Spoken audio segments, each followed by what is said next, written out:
Hello guys, reka twongere tubasuhuze tubifuriza amahoro y'Imana, twongera kubaha ikaze muri iki kiganiro umurunga w'ubumenyi.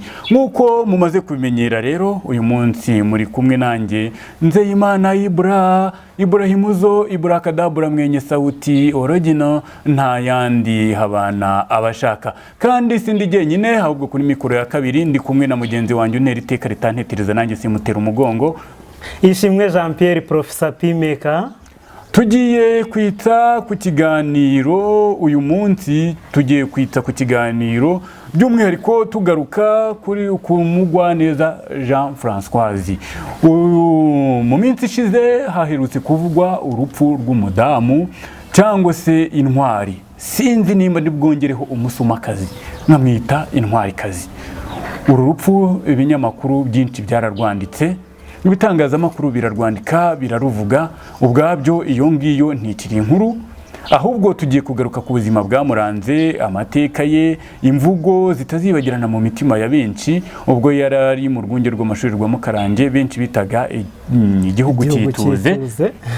Mu kigo cyitwa Saint Dominique Savio, ngira benshi barakizi Savio. Gusa uyu nguyu tubibutse yuko yabaye n'umurizi wacu, twamunyuze mu biganza, yaratwigishije, twarabanye mu buzima bwa buri munsi. Yego, turi abagabo bo guhamya ibyo ngibyo. Ibi ni amakuru y'ibyo twagiye tubonesha amaso tukabyumvisha amatwi yacu, kuko twabanaga nawe ubuzima bw'umunsi ku wundi. Yego, ngira ngo reka twanzike ubuzima n'amateka, urwibutso kuri benshi bize mu rwunge rw'amashuri rwa Mukarange. Ubuzima, ese ubundi ubuzima ni iki? Bimeze nk'uruziga duhora tuzungurukaho, ni nk'umusozi uruhije, ayemwe ni umuhanda utagira gica, ni nk'indirimbo twumva ariko ntituyibyine kimwe. Ubuzima ni nk'umuhanda utagira gica. Ese ubundi urwibutso ni iki? Urwibutso ni impano nyinshi duhora dutanga, cyangwa urwibutso ni amagambo duhora tuvuga? Mbese wowe urwibutso rwawe ruzaba uruhe? Ese ujya uharanira yuko urwibutso rwawe ruzaba rwiza? Ujya utekereza ute nyuma yo kuva muri ubu buzima bazakuvuga gute? Inkuru yawe izaba ari iyihe? Umugwaneza Françoise ni urugero rwiza rwasize urwibutso, haba mu myaka yashize ndetse no muri uno mwaka, mu mezi make atambutse inkuru ye iracyavugwa. Byari mu mwaka w'ibihumbi 2012 mu kwezi kwa kane, ubwo mu gihugu cyituze humvikanaga inkuru y'umwarimu wari ugiye kuza, umwarimu w'inararibonye, umwarimu w'igitangaza.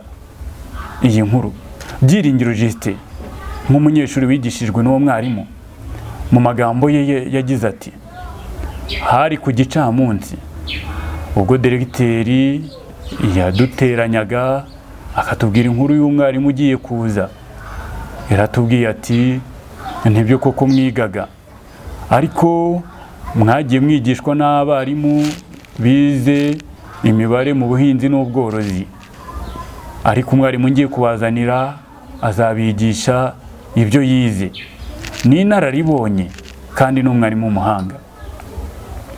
Ibyo byaduteye amatsiko menshi, twese dutegereza uwo muntu. Twaribazaga tuti ni muntu ki? Ashoboye iki? Ateye ate? Ese ubushobozi bwe ni ubuhe?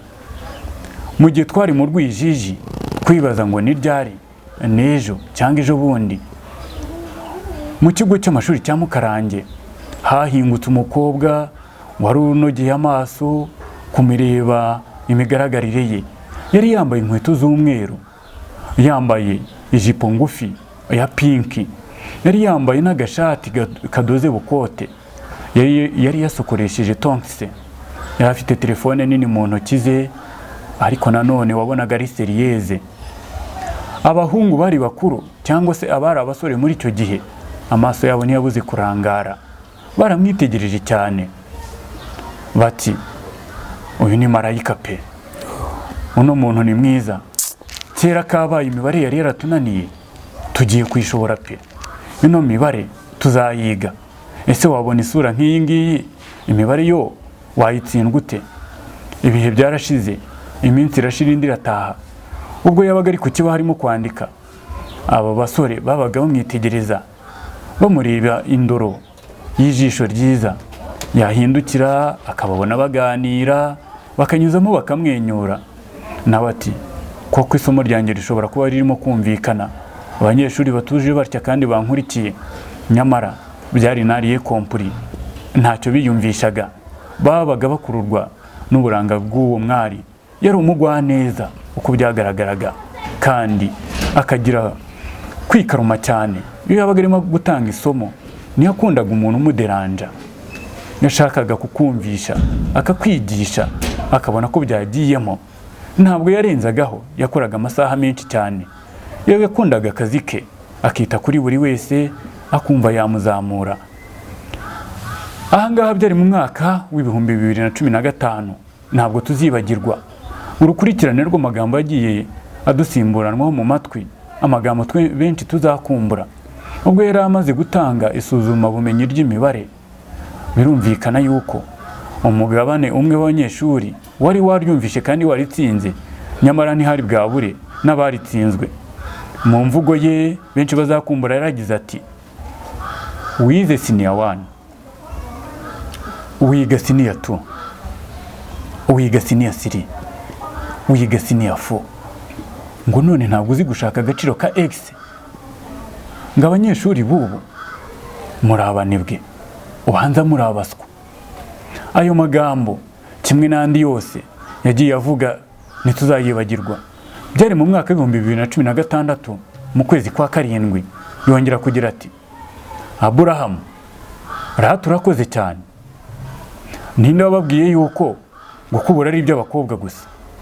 Sharifu, nawe Patrick, ubwo nabahereza igihano cyangwa nkabohereza kwa diregiteri. Mujye mufasha abashiki banyu. Ntabwo yigeze asombanya abana, ntabwo yigeze avangura igitsina ngo abakobwa bagira imirimo yabo n'abahungu bagira imirimo yabo. Bose yarabaringanizaga, mubategurira kuzagira ejo heza. Yahoraga abungura inama ati, mumaze gukura, murimo muravamo abasore n'inkumi. Ese mujye mutekereza kuri iki kintu? Ese mujye mutekereza kuri disipurine yanyu? Mugatekereza no ku isuku? Izo ni inkingi yikirizeho cyane. Azibabwiraho birambuye ati, utagize disipurine n'iterambere ryawe uzarihebe. Utagize disipurine no muri rubanda ntuzubahwa. Nyamara kwiga ntacyo byaba bikumariye, ibyo wize byose byaba ari imfabusa.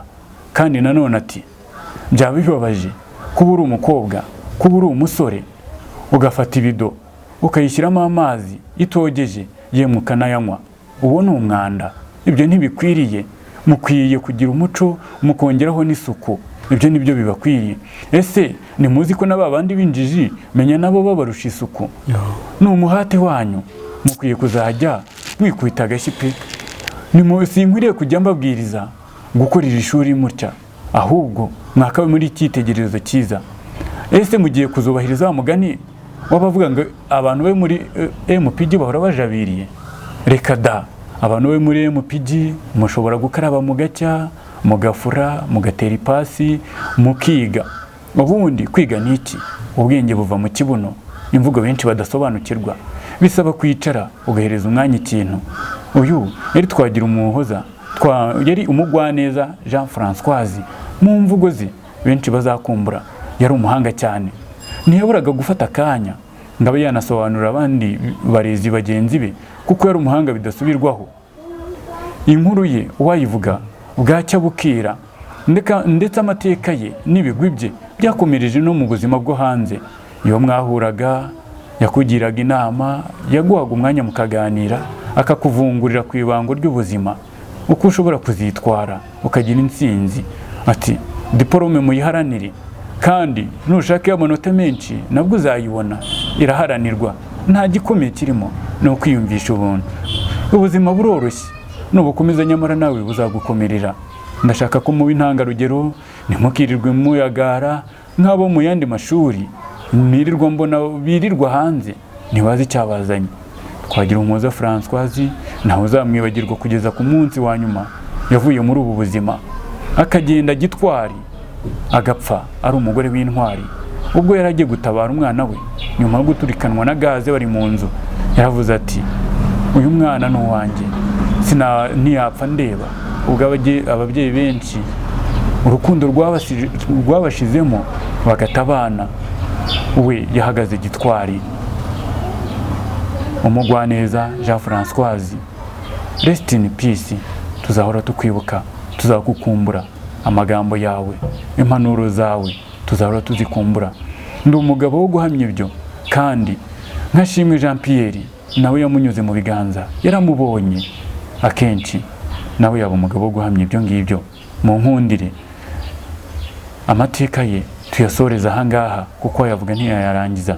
Gusa jye mwari muri kumwe nanjye Nzeyimana Ibrahimuzo Ibrakadabra mwenye sabuti original, nta yandi abana bashaka. Iki kiganiro mwumva ni umurongo w'ubumenyi. Ndetse nanjye twari kumwe Ishimwe Jean Pierre Professor Pimeka. Urakoze cyane Pimeka. Shalom shalom. Shalom.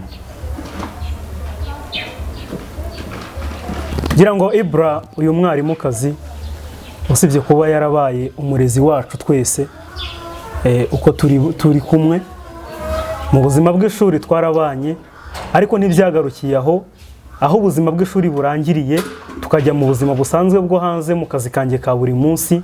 Nabanaga nawe akaza kunsaba serivisi kuko azi neza ko ayisaba umunyeshuri we. Yego. Ngira ngo rero mu buzima bwa buri munsi n'ubundi najyaga nkunda kumubona, yajyaga ngana, ndetse n'umwana bajyanye nawe nkakunda kumubona kuko babaga bari kumwe.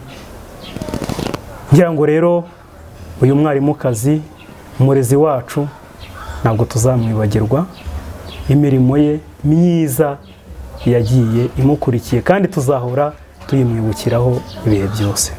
Uwo nguwo ni ubuhamya bwa Ishimwe, nyamara by'umwihariko nk'umuntu wanyigishaga imibare sinzamwibagirwa.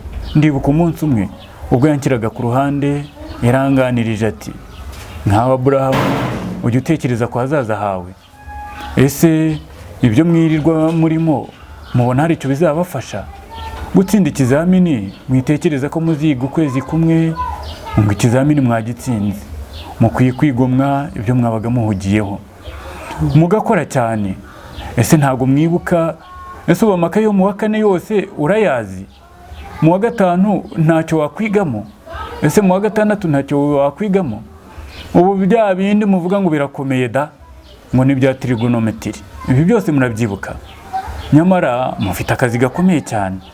Ese ubu ngubu muyobewe yuko ngo za logique, ariko logique birantangaza cyane.